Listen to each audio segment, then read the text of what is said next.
Welcome to Most Innovative Companies. I'm your host, Yasmin Gagne, joined by my producer, Josh Christensen. Hey, Josh. Hey, Yas. Have you ever been part of a strike? I don't know if I've technically been part of a strike. I haven't walked a picket line for a company or, union that I've been a part of, but I have been a part of a lot of unions, including SAG, which we're going to talk about today. Which union had the most impact on your life? I have to say that the union that's helped me the most was the Actors Equity Association. As many people may know on this podcast, I used to be an actor a long time ago when I first came to the city. And the Actors Equity Union, although not without its issues like any union is doing a lot of work to make an extremely abusive industry a little bit better over time, because not many people know this about theater, but it's not all Broadway and tours. There's a lot of shady small theaters around the country that really take advantage of workers, and Actors Equity Union does a lot of work to make those places a little more safe because it's shady out there. I love the idea of small shady theaters just waiting to be activated. You know what I mean? Honestly, it's sleeper cells. It really is. It's like Waiting for Guffman meets awful landlord business union buster. What about you, Yaz? So I am part of the WGA. I love it. I joined Fast Company when Fast Company was in the middle of negotiating a contract for the first time. And at the time, I had a second job. I was an assistant, couldn't afford to live on my salary. The union got me a $10,000 raise, which changed my life. So I am pro-union forever. But I also wanted to say I can't imagine being a union organizer dealing with a bunch of theater kids. That does sound like my personal hell. Oh, it's terrible. Later on today's episode, I'll be talking with Emma Grede. And if you don't know who she is the woman behind Skims, behind Good American, behind Safely, and behind Kylie Jenner's new Kai. She is the person behind almost every Kardashian business. But before we get there, the SAG-AFTRA strike is over. And here to break it down is Fast Company Deputy Digital Editor Morgan Clendaniel. Hey, Morgan. Hey. Before we even get to the SAG strike, this is your second time on the pod, so you're officially friend of the pod now. It's a low bar. It's a low bar. We have low standards. Give us an update on your daughter's potty training. There's literally been no update.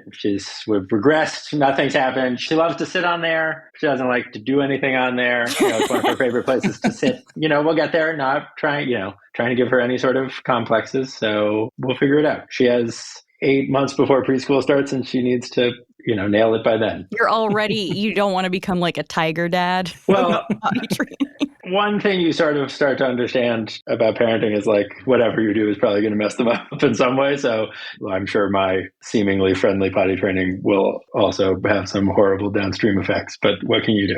So to go back to the strike, give us some background context before we sort of start talking about the nitty gritty of the strike. When did the SAG-AFTRA strike start and why did it start? So it started in mid-July, on July 14th, a little more than 100 days ago. It started because the Screen Actors' last contract expired and they weren't able to reach a new deal with the studios.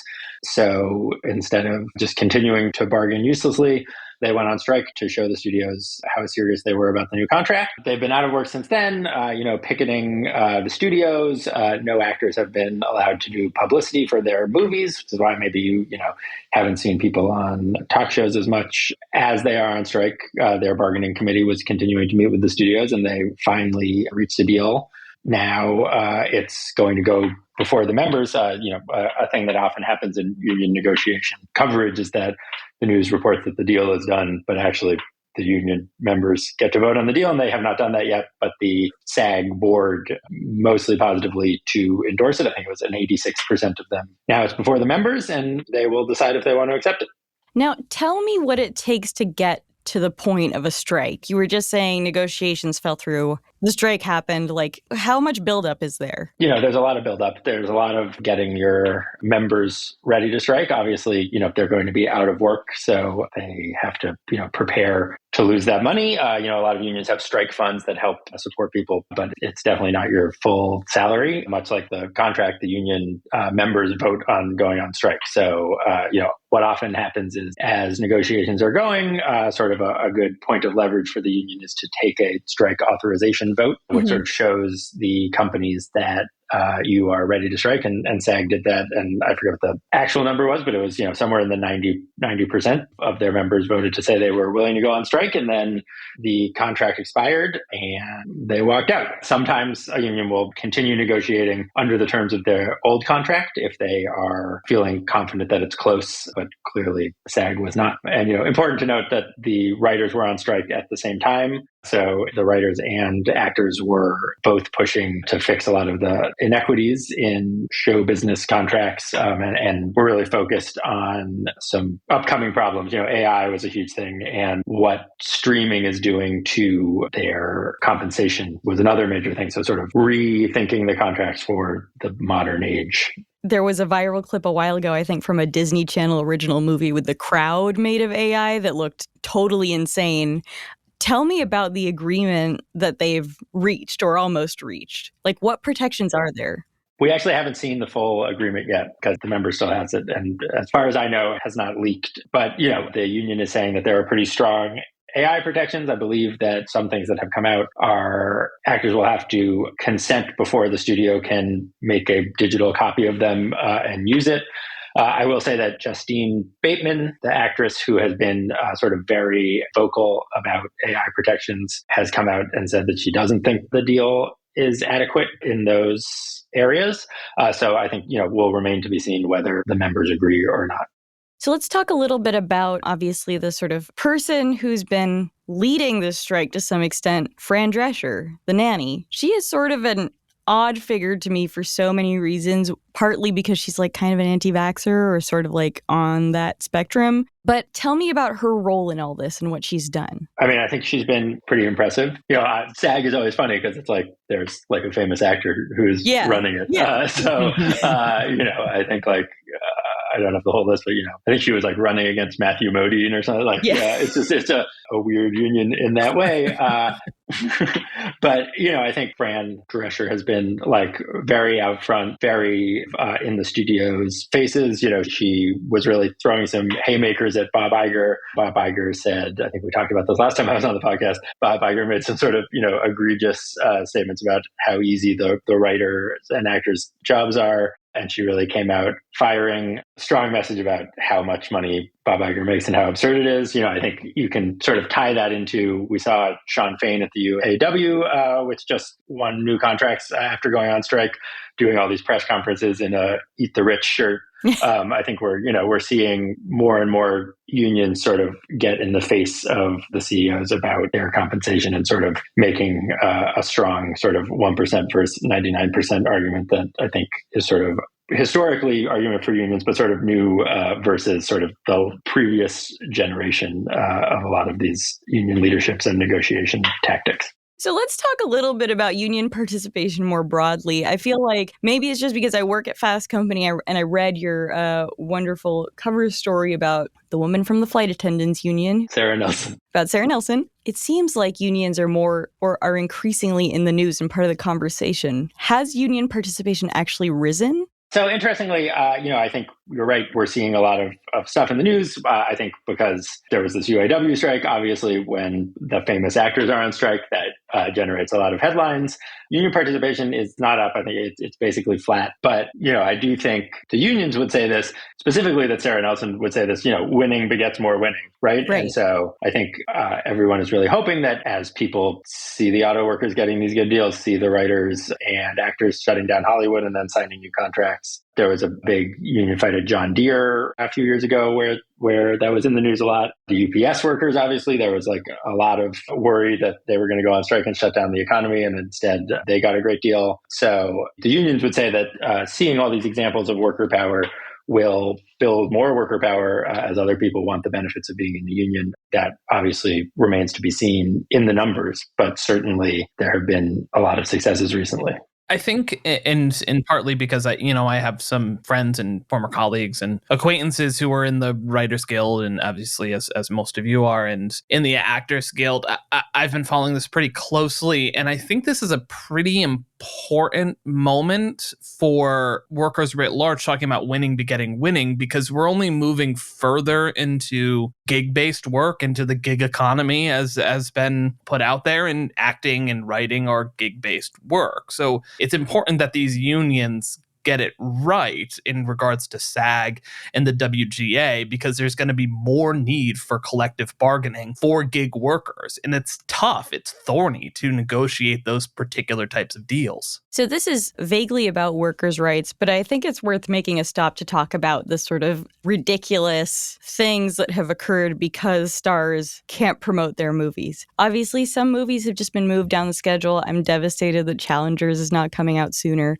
But we've also seen so many actors give the randomest interviews in the world about like having a kid or about like how much they love motorbikes to get to sort of stay in coverage to then, you know, be considered for awards, right? Jeremy Allen White cannot stop taking his shirt off and calling the paparazzi on him to keep himself in the running for the Bear.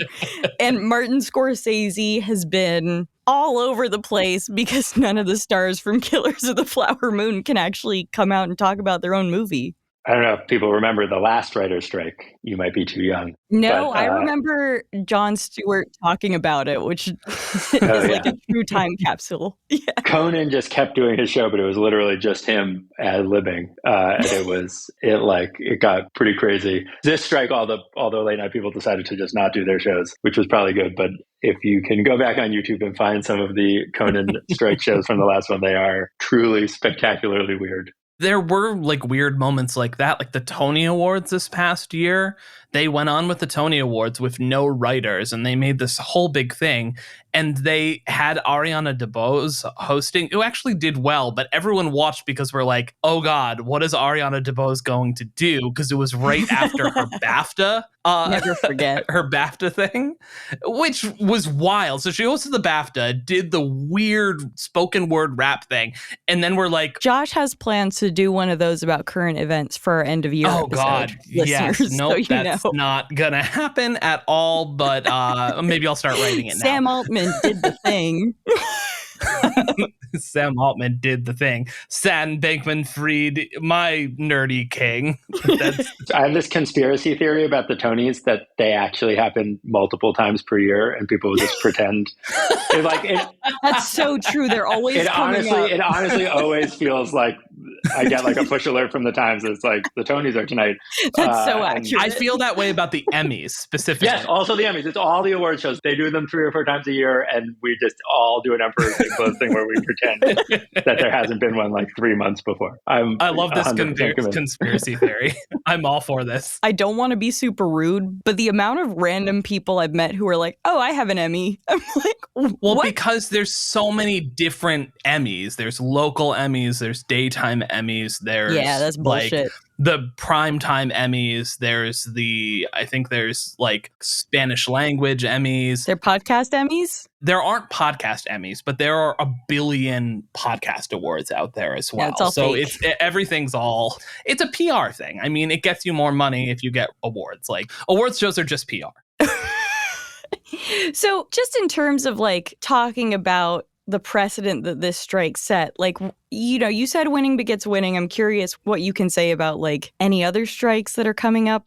So the big one that's brewing now is that the culinary workers in Vegas have actually taken a strike authorization vote. And so are obviously, as we said before, sort of means that they're in the final, like most intense stages of bargaining with the hotels. The culinary workers are a very powerful union because they run those hotels, and, you know, they include the housekeepers and everything else. They're basically all the staff at all the Vegas hotels. And, you know, if Vegas shuts down, that's sort of a big deal for the economy.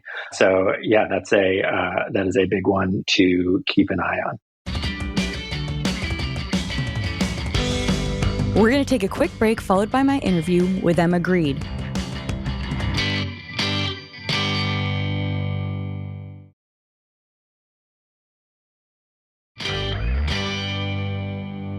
So, Emma, before we even get to all of your businesses, of which you have so many, you're the chief product officer of Skims. You have co-founded Safely, which is home cleaning brand. You are also the CEO of Good American, which makes comfy jeans. Am I missing anything? No, I don't think so. I mean, I'm also the founder of Good American. I always think that counts. Yes. I'm a mum. I'm the chairwoman of the 15% pledge. I sit on the board of Baby to Baby. I have a few things going on. Yeah, you got a bit going on. I'm doing all the things, just like everyone else, You're obviously super accomplished. You're obviously part of a lot of businesses. But unlike a lot of founders we've had on this podcast, you actually didn't go to university. You jumped straight into a career. Tell me about that and tell me how you think it's sort of helped or hindered you on your journey. You say it like it was a choice. It's so funny. I don't know either that I would have got into university or that they could have kept me there. That's the fact of it. I left home really young when I was 16 or maybe just as I turned 17. And so there was just a need to work. I had to, you had life. You didn't have somebody making you like an after-school snack. No one was making my snack. I don't think anyone's ever made me an after-school snack, actually. I was born in East London. My mum was a single working mum and I'm the eldest of 4 girls. And so my routine was always working. If it was, being in that house, looking after, those 3 siblings of mine, and then eventually like leaving that situation and having to pay bills like super early. So there was never a question of me going to university. I was like, where am I going to find a job and how can I make that job close to something that I want to do? Being in London, being around the fashion industry, and that being what I aspired to most in my life, it was like, okay, I'm going to go and work in a store. Like at least I can get close to the clothes, I was like, and then I will meet people, and inevitably you do meet people, you meet stylists, then you might meet a designer. And I just kind of like wormed my way into any situation that was getting me closer to what it was that I wanted to do, which was to work in the fashion industry. But it wasn't like a conscious choice of like, hey, I'm going to choose to like not go to university. And in fact, even at the time, I remember thinking to myself, okay, if this is not my choice, how are you going to learn the most you can? And I think anywhere that I turned up, I did a lot of work experience placements. So I was just like rolling in and working for free. And I would always make sure like I found the person that would explain to me like, why are we doing this? Why does this company operate this way? And so I had a huge thirst for knowledge, but I wasn't a great student, never ever was. And I found out in my early 20s that I'm like severely dyslexic. And so I think maybe my path in education would have been different had I been diagnosed. What was it like finding that out so late? Like a lightning bolt. I was like, well, that makes sense. It's really funny because I'm an avid reader. Still now, I'm an insatiable reader. I read all the time. I always have 2 or 3 books on the go. As a kid, I was exactly the same. For me, the dyslexia showed up any time that I had to do math or work through problems. And in a way, I found I shortcut everything. Like I will find the most simplistic way through problems to solve something. And I think that's a result of the dyslexia. And so for me, just like anything in life, I will find a way to make it positive. I'll find a way to make it work for me. It didn't hold me back because I didn't know about it. And then when I found out about it, I was like, well, that's nice to know, but onwards. Yeah, we've moved on. What was the first store you worked at that you then got, into the industry through? I've had so many jobs. I had a paper route. I worked in a delicatessen, and that was like my favorite job ever because I'm really into food. And I would I learned to slice like Parma ham. I learned the name of every olive and every piece of cheese. I made a whole side hustle going on at the deli where I'd put together these hampers and sell them. So, it's like I will find the joy and the worth in any job. But for me, it was always like being in a designer clothes shop where I could get close to these clothes and the collections and the things that I thought were really highly aspirational but super out of my reach. Like that was what spurred me on, because I worked in a tiny boutique on the King's Road in London, and sometimes you'd get these designers that would come in and they would tell us the inspiration of their collection and how we would sell it, and or be a marketing person from the brand, and that really fueled me. Like I really ate those stories up. And so I was always trying to get close to where I could work in a business where there was a story behind it. And, that's different. When you grow up how I did, people just had jobs to live. There was no it wasn't about like your career fulfillment. No one was like, oh, I've got this dream. It was like, oh, I've got this bill to pay. And so I was always thinking about how lucky it would be to be in a job where you actually really loved it. And so that's what I was trying to find as a kid. I'm curious, when you're hiring people now, obviously, because you're a boss and you're in that position, what are the things that you sort of put a lot of stock in? You know what I mean? We see so many business people who are like, I went to the Ivy League, I want other Ivy Leaguers. You probably come with a slightly different perspective. Honestly, listen, there's certain roles in your company. I don't think I want a CFO who hasn't had a certain level of, and not just education, but experience, right? And there's certain roles where that's an absolute necessity. But in my business, I'm lucky enough to have an opportunity to work with different disciplines where that's not always the be all and end all. And creativity is not something that you can learn. It's inherent. You either, a lot of what I do when you think about running a fashion business, merchants and planners and designers, there's a level of instinct that comes into it and gut feel. And that's what I think I've always been great at. And so I'm not sniffing my nose at any MBA who wants to come and work for me. I'm like, bring them on. But by the same token, it's not something where I'm like, you have to have had this path. And, when you're someone like me that actually goes out of their way to figure out how to run an organization where diversity, equity, and inclusion isn't something that we talk about, it's just the way we do business. Actually, it's really benefited me having people that have different points of view, that come from different places, because they approach problem solving entirely differently. And there's no substitute for passion. There's no substitute for culture in an organization. And I'm really obsessed with building organizations and cultures that make the people great. So I actually think in some of the companies that I have something to do with, you might be just okay at your job, but the company's going to make you great. You're going to come in here and what we built will actually make you really fantastic at what you do. I want to hear about how you made the transition from the shop floor to working in branding and marketing. A, when did you know that was going to be your calling? And B, how did it all happen? Oh, fluke, as we would say in England. It was just a set of chances. I think what I've done very well in my career is really take advantage of any opportunity that I've got. So if I met someone at a party, I'd be figuring out how that could benefit me. If I met a stylist, I was like, hey, when's your next shoot? Can I come and assist? I've always been that person. But for me, it was about having a single-minded focus on what it was that I wanted to do. And I've been pretty unwavering in every role that I've had, in every company that I've had. And so what started out as me working in stores quickly progressed to me getting a job in and around Fashion Week and working for a show production company. And then I found myself just doing what I was naturally good at. I'm a born negotiator, and I had a way of seeing and having a huge amount of admiration and respect for a creative process, but also understanding that you couldn't do anything with creativity alone. There had to be a commercial aspect to it. And so working with brands and putting partnerships together was this kind of niche little area where I found myself. But at the end of all of it, I just have a way of making and allowing people to see how they can come together and how they can build things together. And at the end of it, it's I'm not a lawyer. I learned contract negotiation, but I understood, I guess, emotional intelligence, just figuring out how people can benefit one another. And I happen to be very good at showing people that. Yeah, you've said in other interviews that you're a very operational CEO. I guess that's as opposed to a visionary CEO, or I guess both can coexist. What does that actually mean? Well, what I mean, it's so interesting because I spent my life, my career, climbing the ranks, right? So I've done every job. I've sat front of house, I've packed the boxes, I've worked in the PR agency, I've delivered the clothes and the magazine cuttings, I've worked in merchandising planning, it's in the design department, I've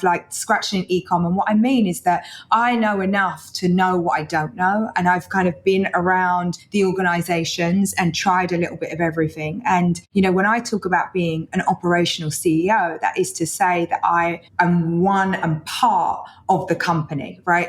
It's not about like getting my hands dirty, because that's not necessarily what I do at the moment. I don't sit here and think about myself as some visionary, strategic wizard of a CEO. What I do is based on gut feel, really what I think is like a cute instinct. And I happen to be very, very good at people. Now, back in the day, like, we never used to call it culture, but it's like I spend an enormous amount of my time really articulating a vision to a team and bringing everybody on a journey. And you can only do that really, really well if you've got the right people playing in the right positions. And I still think to this day, like 20% of my time is spent on recruiting, like bringing in the people that can make the magic happen and do what I need them to do. And so, yeah, I think like if I'm thinking about key to my success, it's really about being able to create extraordinary product and to find an audience for that product.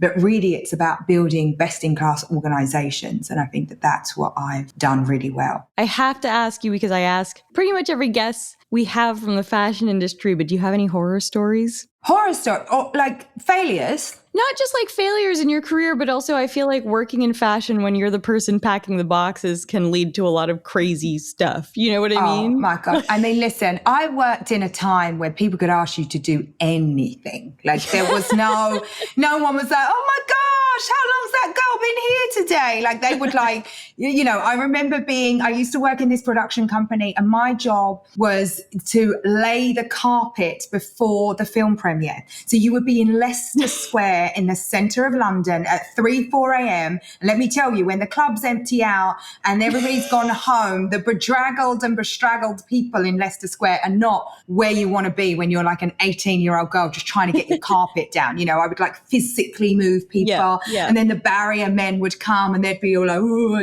So they were not days that I miss at all. But again, it's like, I learned a lot. I learned that sometimes, all the permits in the world weren't going to get me what they want, so I would take like 200 pounds out of a machine and I'd pay everyone a tenner to like move out of my way. Something to be gained from all of these situations. But, I also then have the mentality, like, I'm like, find a way, it's like very much, and I respect people in my organization that find a way. And when we started Good American, it was not easy to find partners that understood what we were trying to do and could make clothes in 19 sizes. And my view has always been like, find a way, like go and find the ATM machine and get the money out of the bank and figure it out. That's what I've done. I think I guess the work has changed, but the point of view doesn't change. Totally. I want to come back to Good American shortly. One thing I did want to ask you was about your work with the 15% pledge and your own background. I mean, Black women raise, I think, less than 1% of all venture capital. But I am curious,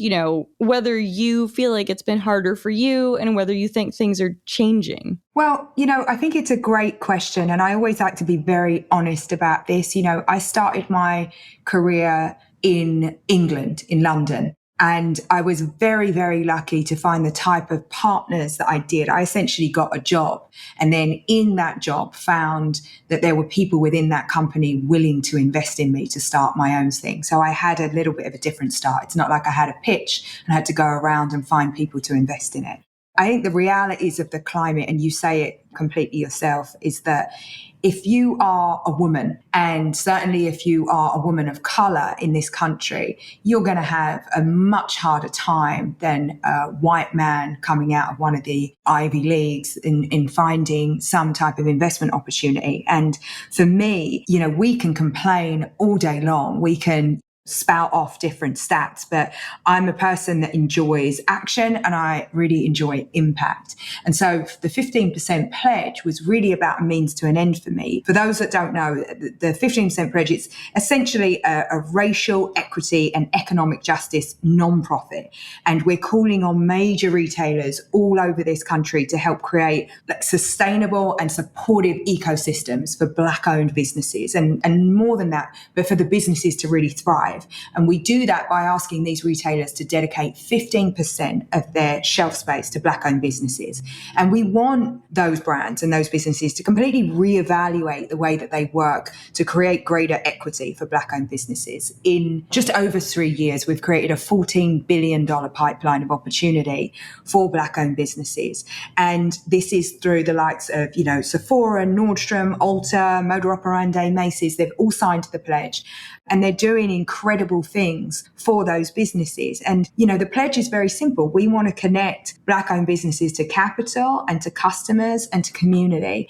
Like I said, I'm a very results-orientated person. When we talk about that pipeline of opportunity, what we're talking about is hundreds and hundreds and hundreds of entrepreneurs finding themselves in a position for the first time often in their business histories where they have seen a commitment, where they're able to look at their business for the next 2-3 years, know that there is a commitment from the retailer to work with them. And so they're able to not only forecast and think about their businesses differently, but they're able to go out and raise finance against those commitments. And I really enjoy being part of something that is moving the needle. I'm not interested in Instagram activism. I want to be part of something that's actually changing what it means to be an entrepreneur. And I feel like everything that I do that I call like my extracurricular, right? Whether it's like turning up on Shark Tank or working for nonprofit, it's all with the point of view of who gets to be an entrepreneur, right? Back to your point of like education and where people come from.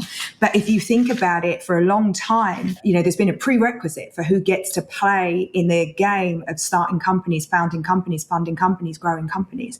And I think that it's really interesting to start thinking about who gets that opportunity. And I'm really, really interested as I get to this point in my career where I'm able to not just be single-mindedly thinking about myself the whole time, of how we change the narrative around who gets to be part of the conversation, who gets to be someone who can start a company and create real value for themselves and their family. And that's what I'm really interested in at this point of my life. I mean, you're CEO, you've co-founded 3 companies. I actually co-founded a lot more companies than that. They're just the ones that people are interested in. Let's be honest, no one talks about the stuff that didn't go well. But that's part of it, right? Because there's people always think, oh, wow, like, where did you come from? It's like, I was doing loads of stuff before. Nobody cared about it. It's like, yeah, it didn't hit. Just wasn't as successful. But yeah, let's start with these ones. Yeah, we'll start with the ones our listeners probably have heard of. I'm curious, with each of those businesses, you've partnered with a different member of the Kardashian family, and how you figured out how to partner with each of them. Well, my career, for 10 years, I ran one of the best and biggest agencies in entertainment marketing. It was a company that I started when I was 24. And you could say I had a front row seat to really understanding how to forge meaningful celebrity partnerships. And I did that on behalf of the biggest brands in the world, from Dior and Chanel and Calvin Klein and H&M and so on and so forth. That gave me a kind of unique understanding and perspective, but also a very clear vision into like what I believe is one of the only accelerators that you can take advantage of, which is, like fame in that way. I was very, very early in influencer marketing.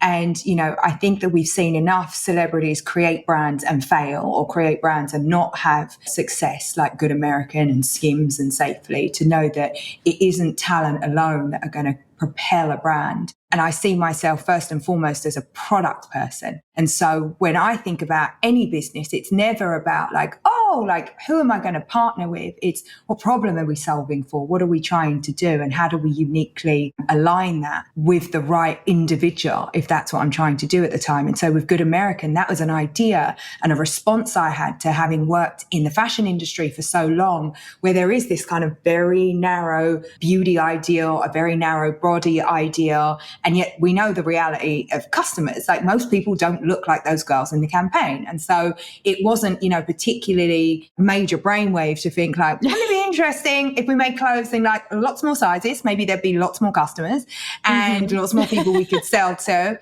And wouldn't it be wonderful if, regardless like where you come from, like you could see a version of yourself in that campaign? Maybe you'd be more likely to find an affinity with that company. And so that was really the genesis of Good American. Like, you know, I at that point had children, I had a daughter, and I was like, the media portrayal of women that, you know, it's like you're either serious and you're in a suit, Hillary Clinton style, or you're like super frivolous and you've got your boobs out and no one can take you seriously. I was like, aren't we past that as women and the portrayal of women? Shouldn't it have moved on? And so that company was a reaction to that. And Khloe Kardashian at the time was somebody that I felt could really take that narrative to a mass audience, because I'm completely uninterested in building small things. I wanted to build a massive company that could be a rival to the biggest denim brands in the world. And so that's how that started. And, you know, I think that everybody feels like there must be sort of like a one size fits all to these things. But the reality is Good American came from one place.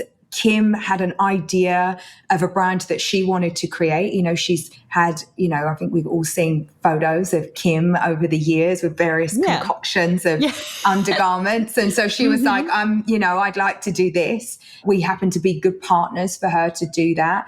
And, you know, Safely was born out of the pandemic. So I think each of the brands has its own story and its own reason for being. And I don't treat any of the companies like there's a one size fits all, and nor is there with any of the partners. It's not like you work with the Kardashians, right? There's Kim and there's Khloe and there's Kris, there's Kylie, and like they're all totally different people. And I think what we have there is, just like with any business partners, there's a trust level, there's a respect level, and there's a very clear understanding of who does what really well. Like Kim is an incredible creative director. She could be a creative director at many different companies if she chose to. It just so happens that we've gone on this journey together, and I think created something that has been really defining of the category and of the times. And when you have great business partners, like you tend to do stuff together. You tend to be like, you know, when you have successes, you're like, wow, let's iterate on that. How do you balance your role? You have like a big executive title, the three companies. How do you balance working on all three?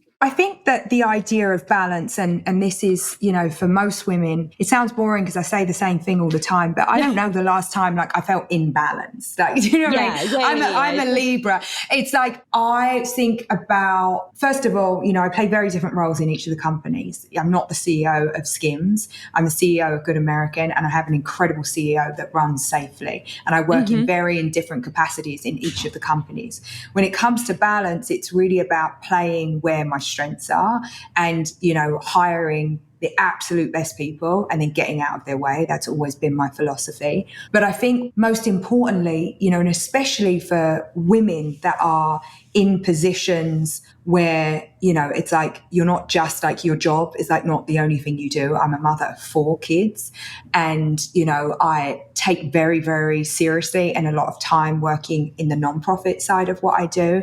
And so that balance goes out the window, and it's just a trade-off, right? It's like, I don't see my friends as much as I might want to, and I'm not the person that, you know, collects my children from school every day. And, you know, I'm on like 0 committees at the school. And so I want to be very honest, you know, it's like, I ain't the mom who is like on the traffic duty. That's not me. And so I like to be very honest about what it takes. You know, I have a lot of help. I don't do anything in any of these businesses alone. And I'm just not ashamed of that. I think that it's very, very important that we are just honest about some of that stuff. You know, there's no such thing as balance. It's called a trade-off. And as a mum, you have to be extremely comfortable with that concept. I'm not perfect. I think to myself, you know, it's like I'm a devoted mother, but I'm devoted to knowing that my children, like I'm raising very strong kids who know themselves, who love themselves, and they get something else from me. They get the idea of like this lesson that if you have a dream, it's okay to go out and pursue that for yourself without sacrifice. My kids see me every day and they see me happy and they see me fulfilled, but I'm not resentful to them. I don't want them to feel like I've sacrificed. I I haven't. And, I was raised by a working mother, and I always thought that, a working woman was a happy woman. And I think that my kids will look at me and probably feel the same. I love that. I am curious, you're raising kids in LA, you're from East London. You ever get worried they're too soft? Oh my God, it's my every day. I hit my kids on the way out of the house just so they know they're alive. No, it's so interesting. People say that to me all the time. And I think that you're so much a product of, both your environment and the family that's around you. And it's very interesting because LA has got this reputation of being like this soft place when not really much happens. Everyone's reading scripts around the pool. The reality is whether I was in New York or London, my kids see me get up every morning, get ready for work, scoot out the door. We do the school run, we have our chits and chats. And, I think that the whole summer, my son came into Skims and he worked in Skims, folding and organizing stock covers. He's about to be 10. He's 9. Not you doing child labor. Just kidding. All day long. Listen, I'm fully here for it. My own children, the fresh prince and princesses of Bel-Air, need every bit of help that they can get. But, I do think that so much is informed by what do you see your parents do? What do you see your friends' parents do? I've made sure that when it comes to my kids, I'm really honest about that, right? It's there's always this correlation of what we do with what we have and how we behave and how we treat other people. And it's I'm absolutely manic about creating those associations for my kids so that they are thinking about things in the real world. It's otherwise, what hope do any of them have? But I'm not that sure that it would be different living in the middle of London or in the middle of New York, right? We live in a top of the triangle type situation wherever we would be. And so I think it's about really at that point, it's parenting and being clear about that. That makes a lot of sense. You were on Shark Tank. You invest in companies. I'm curious what you look for in a company you're trying to invest in. It's so funny because I often think about why anyone would have invested in me in the beginning. And that's kind of led me to my entire investment thesis. I think that there has to be some sort of level of fearlessness, an unwavering passion, being on a mission to do something different and often with a purpose, because those are the things that have attracted me to founders. But I do think that a lot of that is a reflection of what I think has attracted people to me in the past. And that's what I'm really interested in. I want to see people that are just ready to go out and kill, it's that's just who I am. And I think that's been a really good thesis for me. It's I've made a lot of investments out. So Jens and I invest together through our family office, and we've made a lot of investments together over the years. What are some of the big ones you can talk about? Oh, I never talk about them. And I tell you why, very purposefully, because I always, any time that's happened to me in the past, I'm what do you have to do with it? See, you have some money and you put your money here and now you're out here taking credit. It's get out. So I say that with love and purposefully. But, I am really focused on women because however you stack it, there is just so few. Whenever I've been in a meeting, raising capital, there's maybe one woman. And I haven't been in those positions where I've been in those kind of, female founded and led VCs. It's usually been a bunch of dudes, and those dudes knew each other from school. They were in the same fraternity and and so you can feel very, very locked out.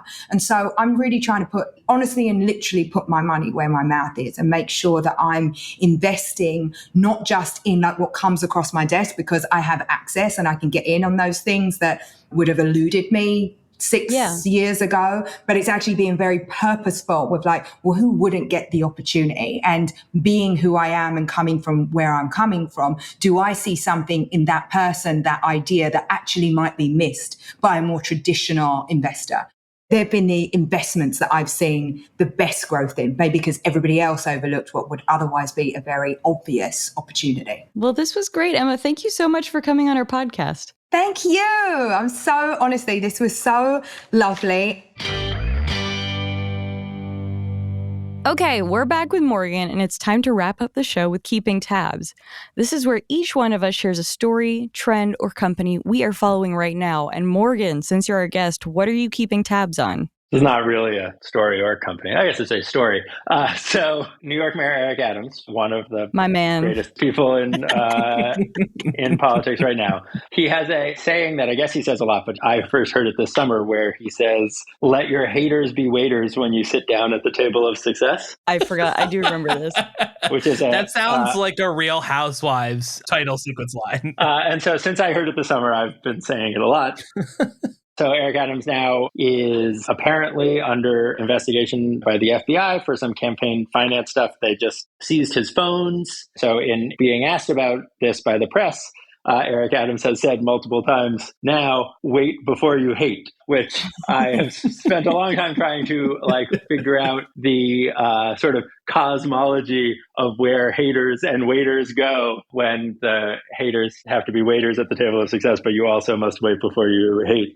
It's like a waiting period before you can start working at the restaurant. And this is why the Culinary Workers Union is striking. Exactly. It's so crazy how, you'd think we'd just come up with one person who could run New York, but every time it's the weirdest person ever. The weirdest person imaginable. So I think it's a pretty bad job. And so you got it. It's true. You can't win. It takes a certain kind of person. Josh, what are you keeping tabs on? I'm keeping tabs on the Marvel fatigue. So this past weekend, The Marvels, starring Brie Larson, opened to a really disappointing box office. It grossed $47 million, which, I mean, I would take that. But considering how much these movies cost, was not that great. Apparently it grossed less than The Incredible Hulk from 2008, which is notoriously the forgotten Marvel film. I went to see that in cinemas because I was a big Edward Norton fan. I did too. I did see that in cinemas as well. Yeah, really, really embarrassing. But it's kind of a bittersweet thing for me because, one, I'm behind the Marvel fatigue. I have Marvel fatigue. I can't keep up with these movies anymore. And it's so repetitive. I mean, I respect the game of basically making the same movie over and over again with different characters and raking in a bunch of money, but I just can't do it anymore. But there was this big anti-woke backlash to the Marvels as well. So it's just providing more fuel for idiots like Ted Cruz to be go woke, go broke again, which is not the reason why this didn't gross well at all. Yeah, let's talk about the reasons why. There are two. One, naming your superhero Miss Marvel. It's like they gave up in the fucking writer's room. It's Captain Marvel and Miss Marvel are the two things. But I mean, lame. It's based off of IP from the 50s, 60s, 70s. Sure. You know what I mean? No one knows about that IP, really. No one knows. You run out of the good stuff. And number two, we got to stop trying to make Brie Larson happen as a star. I know that woman won an Oscar and she was fine in Room, but there's nothing there. Yes, what's your keeping tabs? So Vogue came out today with a profile of one Lauren Sanchez. Yes, that's Jeff Bezos' fiance. No, the profile isn't that good because they don't say anything about her. The photo shoot is it's somehow old Hollywood and the American West themed. Oh no. I've just been thinking about it a lot. She's wearing Skims in one of the photos because she has an unholy alliance with the Kardashian Jenners. The deck for it was I'm just a normal woman or something. So just, you know what? Oh my God, this is so strange. It's a little one of these shots is, oh God, that's Jeff Bezos in a cowboy hat. It's Jeff Bezos in a cowboy hat. Oh my God. This is so absurd. I'm scrolling through this right now. They got Annie Leibovitz, America's premier photographer of white people, to shoot her. I mean, what is this? It is so schizophrenic. So I think that's it for today. Morgan, thank you for coming on the pod. We would take you over Lauren any day. I mean, I'll take it. Our show is produced by Avery Miles and Blake Odom, mix and sound design by Nicholas Torres, and our executive producer is Josh Christensen. Remember again to subscribe, rate, and review, and we'll see you next week.